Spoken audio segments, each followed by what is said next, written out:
નમસ્તે વિદ્યાર્થી મિત્રો, આજે આપણે જે ટોપિક ડિસ્કસ કરવાના છીએ એ છે vector diagram for leading power factor. તો જનરલી આ ખૂબ સારો ક્વેશ્ચન છે કે જેનાથી જે એક્ઝામિનર હોય એને ખબર પડે કે સ્ટુડન્ટ કઈ રીતે ટ્રાન્સફોર્મરને જોવે છે.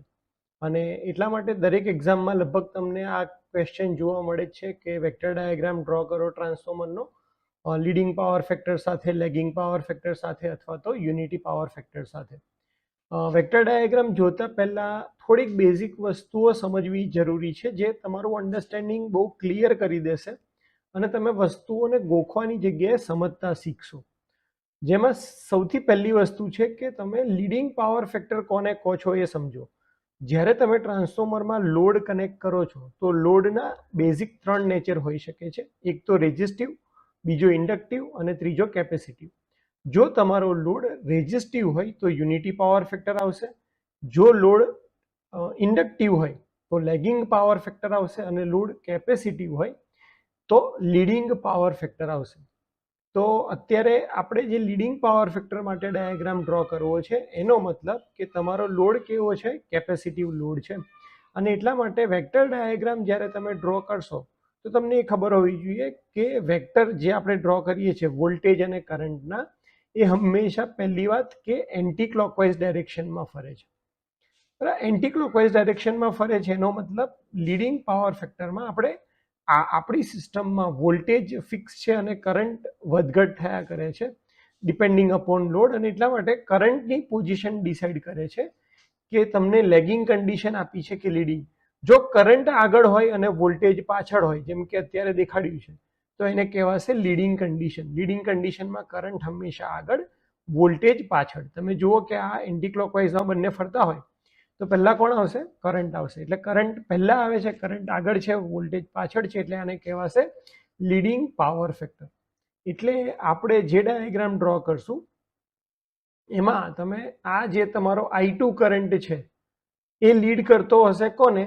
તમારા વોલ્ટેજ V2 ને. અને આના ઉપરથી જ તમારા વેક્ટર ડાયાગ્રામની શરૂઆત થશે કે પહેલી બે ક્વોન્ટિટી તમે કઈ ડ્રો કરશો? V2 અને I2. તો એમાં I2 આગળ હશે અને V2 પાછળ હશે. હવે તમને આ ઇક્વિવેલન્ટ સર્કિટ પણ ખ્યાલ હશે ટ્રાન્સફોર્મરની, કે ટ્રાન્સફોર્મરની ઇક્વિવેલન્ટ સર્કિટમાં શું આવશે? તો કે પ્રાઇમરી વાઇન્ડિંગનો રેઝિસ્ટન્સ, પ્રાઇમરી વાઇન્ડિંગનો ઇન્ડક્ટન્સ, આ જે નો લોડના જે કોમ્પોનન્ટ છે એટલે R0 એટલે કોર રેઝિસ્ટન્સ છે, અને તમારો જે મેગ્નેટાઇઝિંગ કરંટનો કોમ્પોનન્ટ છે ઇન્ડક્ટન્સ એ છે, અને આ IC અને I mu, I magnetising current, આ બંનેનો વેક્ટર સમ આપણે કરીએ તો આપણને I0 કરંટ મળતો હતો. તો આપણને આ I0 કરંટની વેલ્યુ પણ ખબર હોવી જોઈએ કે આપણે બેઝિક ડાયાગ્રામમાં હંમેશા E1 અને E2, અહીંયા જે E2 છે નીચે દેખાડીએ છીએ અને V1 વાળો પોર્શન, જે 1 વાળો પોર્શન હોય છે એ ઉપર છે, 2 વાળો પોર્શન નીચે છે, I0 અહીંયા આવે છે, અને રેફરન્સ તરીકે આપણે ફ્લક્સની લાઈન ડ્રો કરીએ છીએ. તો આ વસ્તુ તમને ખબર હોવી જોઈએ. વેક્ટર ડાયાગ્રામ ડ્રો કરતી વખતે આપણે IW અને I મ્યુ નથી ડ્રો કરવાનો, પણ I0 તો ડ્રો કરવાનો જ છે. અચ્છા, સાથે સાથે એટલે તમને એ ખબર હોવી જોઈએ કે જે કરંટ I1 આવશે એ કોનું કોમ્બિનેશન આવશે? તો કે I0 અને I2 ડેશ. આ I2 ડેશ કરંટ જે પ્રાઇમરીમાં સેકન્ડરીને લીધે કરંટ ફ્લો થયો એ વેલ્યુ છે, અને એટલા માટે આને કહેવાશે આપણે I2 ડેશ. તો I2 ડેશ અને I0 નો વેક્ટર સમ આપણે કરીએ ત્યારે આપણને મળશે I1. અહીંયા તમારો વોલ્ટેજ હશે જે ઇન્ડ્યુસ થતો હશે E1, એટલે કે E1 ના વોલ્ટેજમાં જો તમે R1 અને X1 નો ડ્રોપ એડ કરશો તો તમને મળશે V1. એવી જ રીતે જે વોલ્ટેજ V2 આવે છે, વોલ્ટેજ V2 માં તમે IR2 અને I2X2 નો વોલ્ટેજ ડ્રોપ એડ કરશો એટલે તમને મળશે E2. તો ટોટલ વેક્ટર ડાયાગ્રામની અંદર 3 વસ્તુઓ હોય છે. પહેલું જે આપણો નો લોડ કોમ્પોનન્ટ I0 અને રેફરન્સ દેખાડ્યો છે φ0. વેક્ટર ડાયાગ્રામમાં નીચેની સાઈડ દરેક વસ્તુ હશે સેકન્ડરી માટેની, અને વેક્ટરમાં ઉપરની સાઈડ જે દેખાડે છે એ હોય છે બધી પ્રાઇમરી માટેની. તો હવે આપણે આટલું બેઝિક સમજ્યા પછી આપણે વેક્ટર ડાયાગ્રામ સમજીએ લીડિંગ પાવર ફેક્ટર માટે. તો તમને એક સાથે તમે ડાયરેક્ટ જોવા જાઓ તો તમને અઘરો ડાયાગ્રામ લાગશે, બધી લાઇન્સ દેખાતી હશે, પણ આને સિમ્પલ રીતે સમજો તો મેં તમને કીધું એમ જે આપણો રેફરન્સ છે એ શું આવશે? ફ્લક્સની લાઈન, I0 ની લાઈન આપણે બાય ડિફોલ્ટ અહીંયા નીચે, કારણ કે નો લોડ કરંટ બહુ ઓછો હોય છે એટલે બાય ડિફોલ્ટ લાઈન હંમેશા નીચે જ ડ્રો કરવાની હશે. એટલે આ પહેલું આ બે વસ્તુ તમારે ડ્રો કરી દેવાની, I0. પછી જોવાનું છે અહીંયા નીચેની સાઈડ આપણને ખબર છે સ્ટ્રેટ લાઈન કે E2 છે. આ અત્યારે ડ્રો ના કરવી હોય તો પણ તમે લીડિંગ પાવર ફેક્ટર છે એટલે વોલ્ટેજ અહીંયા દેખાડો છો તો એના કરતા આગળ શું હશે? કરંટ. અહીંયા કરંટ I2 છે અને એની પાછળ શું છે? V2. I2 લીડ કરે છે કારણ કે લીડિંગ પાવર ફેક્ટર છે. તમે એન્ટી ક્લોકવાઇઝ દેખાડો તો I2 પહેલા આવશે અને એના પછી V2 આવશે અને બંને વચ્ચેનો ડિફરન્સ કેટલો દેખાડ્યો છે? ∅2. હવે આપણે જોઈએ કે આપણે શરૂઆત ક્યાંથી કરવાની? V2 માંથી. તો V2 જે છે એની અંદર તમારે બે ડ્રોપ એડ કરવાના છે. કયા કયા? I2R2 અને I2X2. તો અહીંયા હવે વેક્ટર ડાયાગ્રામમાં જોઈ લઈએ. V2 થી આપણે I2R2 નો ડ્રોપ દેખાડશું. તો આ લાઈન કઈ જગ્યાએ ડ્રો કરવાની? આમ ડ્રો કરવાની, આમ ડ્રો કરવાની, આ લાઈન કઈ રીતે ડ્રો કરવાની? તો એના માટે તમારે I2 કરંટની ડાયરેક્શન જોવાની. તો I2 કરંટની ડાયરેક્શન આ બાજુ છે અને એટલા માટે I2 કરંટની લાઈનમાં જ તમારે રેઝિસ્ટન્સ ડ્રો કરવાનો હોય. તો અહીંયા આપણે I2 ની લાઈનમાં જ I2R2 ડ્રો કરીશું. તો અહીંયા I2R2 ડ્રો કર્યો કારણ કે જે રેઝિસ્ટન્સની વેલ્યુ હોય છે વાઇન્ડિંગની એ બહુ ઓછી હોય છે પ્યોર કન્ડક્ટિંગ મટીરિયલને લીધે, અને એટલા માટે I1R1 અને I2R2 ના જે ડ્રોપ છે એ કમ્પેરેટિવલી કેવો આવવાનો છે? બહુ ઓછો. એટલે એક નાની લાઈનથી અહીંયા આપણે I2R2 ડ્રો કર્યું. હવે રેઝિસ્ટન્સ અને ઇન્ડક્ટન્સ એ બંને વચ્ચે હંમેશા 90 ડિગ્રીનો ફેઝ એંગલ હોય. તો તમારે I2R2 થી 90 ડિગ્રી ડ્રો કરવાની છે. તો આપણી પાસે બે પોસિબિલિટી છે. એક હું આ બાજુ લાઈન ડ્રો કરી શકું, એક હું આ બાજુ લાઈન ડ્રો કરી શકું. તો હંમેશા યાદ રાખો કે તમારે હંમેશા એન્ટી ક્લોકવાઇઝ ડાયરેક્શનમાં જ I2X2 માટેની લાઈન ડ્રો કરવાની છે. તો અહીંયા જે I2X2 ની લાઈન ડ્રો કરવાની છે તો I2R2 થી એન્ટી ક્લોકવાઇઝ એટલે કઈ બાજુ આવી? આ બાજુ. તો મેં આ બાજુ લાઈન ડ્રો કરી I2X2. અહીંયા સુધી મેં લાઈન ડ્રો કરી અને મને ખ્યાલ છે કે ફ્લક્સ અને EMF વચ્ચે 90 ડિગ્રીનો એંગલ આવે છે, એટલા માટે મેં એને આ લાઈન પર જ લાવવા ટ્રાય કરી છે.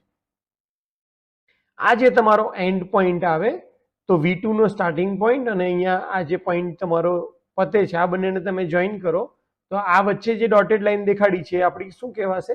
ઇમ્પિડન્સની લાઈન કહેવાશે. આ કહેવાશે રેઝિસ્ટન્સની લાઈન.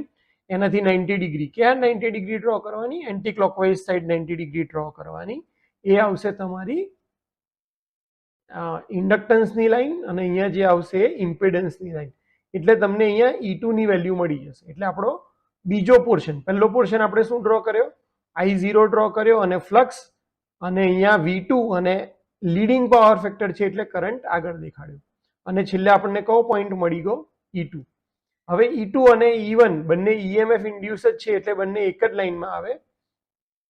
અને સાથે સાથે આપણે શું ઇન્ડિકેટ કરીએ છીએ કે પ્રૂફ કરવા માટે આપણે દેખાડીએ છીએ કે બે વચ્ચે 180 ડિગ્રીનો ફેઝ ડિફરન્સ છે. EMF ઇન્ડ્યુસ જે થાય છે પ્રાઇમરી અને સેકન્ડરી વચ્ચે, એટલા માટે આપણે જ્યાં E1 ડ્રો કરીએ છીએ એની એક્ઝેક્ટ ઓપોઝિટ બાજુ શું ડ્રો કરશું? -E1, જે દેખાડે છે આપણને કે ભાઈ બંને એકબીજાના ઇન ફેઝ ઓપોઝિશનમાં છે. તો અહીંયા આવશે -E1. તો કોઈ પણ પાવર ફેક્ટર માટે ડાયાગ્રામ હોય, લેગિંગ, લીડિંગ કે યુનિટી, તમારે E1 ભલે તમે E2 ની લાઈનમાં ડ્રો કરો પણ V1 માટેનો જ્યારે તમે ડ્રો કરશો ત્યારે E1 તમારે સામેની સાઈડ લેવાના છે, એક્ઝેક્ટ આના કરતા ઓપોઝિટ E1. હવે અહીંયા આપણે જોઈએ કે ભાઈ E1 ની અંદર આપણે શું એડ કરવાનું છે? તો કે I1R1 અને I1X1. તો ફરીથી સેમ સ્ટેપ. તો અહીંયાથી તમારે I1 ડ્રો કરવાનો છે. તો I1 કઈ બાજુ ડ્રો કરશું? તો એના માટે આપણને ખબર હોવી જોઈએ કે I1R1 ડ્રો કરવા માટે મને I1 ની ડાયરેક્શન ખબર હોવી જોઈએ. તો I1 ની ડાયરેક્શન ક્યાંથી મળશે? તો I1 ની ડાયરેક્શન મળશે I2' અને I0. આ બંનેનો વેક્ટર સમ કરશું ત્યાંથી. અને એટલા માટે I0 તો આપણને ઓલરેડી ખબર છે કે આ બાજુ છે. I2' ક્યાં આવશે? તો કે I2 કરતા એક્ઝેક્ટ ઓપોઝિશન.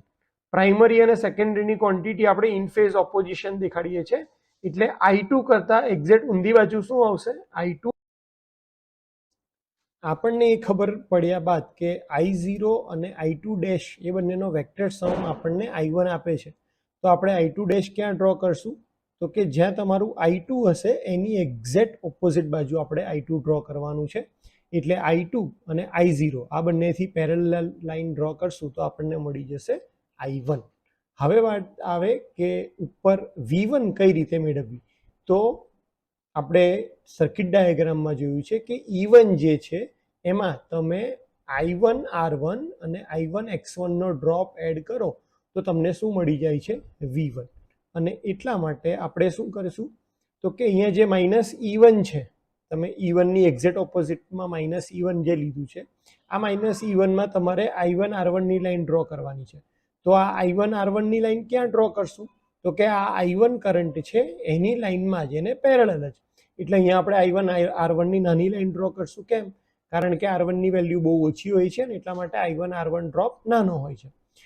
આ લાઈન ડ્રો કર્યા પછી તમારે I1 R1 ને પેરેલલ 90 ડિગ્રી, પેરેલલ નહીં સોરી, પણ 90 ડિગ્રી ઉપર તમારે I1 X1 ની લાઈન ડ્રો કરવાની છે.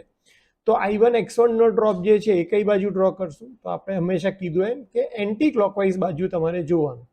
જો તમે એ ડ્રોપ આ લાઈન આ બાજુ 90 ડિગ્રીએ ડ્રો કરી હોત તો ક્યાંક જાત એ ક્લોકવાઇઝ જાત. તો આપણે હંમેશા એક થંબ રૂલ તરીકે યાદ રાખી લો.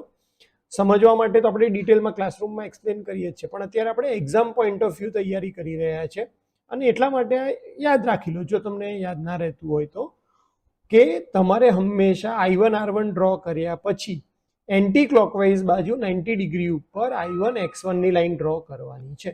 અને આ લાઈન જ્યાં પતે એ લાઈનને તમે ઓરિજિનલ E1 જ્યાંથી સ્ટાર્ટ થયો એની સાથે જોઈન કરશો તો તમને શું મળી જશે V1 ની વેલ્યુ મળી જશે.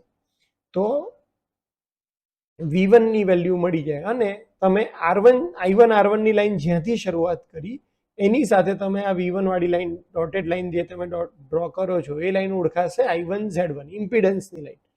કારણ કે R અને X નું કોમ્બિનેશન જ શું છે ઇમ્પિડન્સ છે. અને એટલા માટે આનો સ્ટાર્ટિંગ પોઈન્ટ અને એન્ડિંગ પોઈન્ટ આ બંને તમે જોઈન કરો તો I1 Z1 ની લાઈન ડ્રો કરે છે.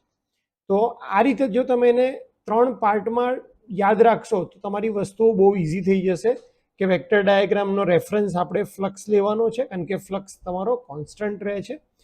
I0 ડ્રો કરવાનો છે અને ત્યારબાદ તમારે I2 લાઈન I2 કરંટ જ્યાં ડ્રો કરો છો એની ઓપોઝિટ ડાયરેક્શનમાં શું ડ્રો કરવાનું છે I2 ડેશ અને I0 નું કોમ્બિનેશન તમને શું આપશે I1. એટલે આ પહેલો પાર્ટ પતી ગયો. સેકન્ડ તમારે જોવાનું છે કે લીડિંગ પાવર ફેક્ટર છે તો એમાં કરંટ આગળ, તો એના કરતાં પાછળ શું ડ્રો કરવાનું છે વોલ્ટેજ V2 ડ્રો કર્યા બાદ એની અંદર તમારે 2 ડ્રોપ એડ કરવાના છે, રેઝિસ્ટન્સનો અને ઇન્ડક્ટન્સનો સેકન્ડરી સાઈડના. તો આ I2 ની લાઈનમાં જ I2 R2 અને એનાથી 90 ડિગ્રી ઓપોઝિટ ડાયરેક્શનમાં અહીંયા તમે I2 X2 એડ કરી દેશો એટલે E2 મળી જશે. E2 અને E1 આપણે એક જ લાઈનમાં દેખાડીએ છીએ પણ ઇન ફેઝ ઓપોઝિશનમાં phase shift 180 degree phase shift હોય છે, 180 ડિગ્રી ફેઝ શિફ્ટ. અને એટલા માટે આપણે E1 ડ્રો કરશું સામેની સાઈડ -E1. તો અહીંયા સેકન્ડ પોર્શન આટલો પતી જાય છે તમારો જે સેકન્ડરી માટે છે. અને ઉપરનો પોર્શન ત્રીજો આવે પ્રાઇમરી કે જેમાં તમારે V1 નો પોઈન્ટ શોધવાનો છે.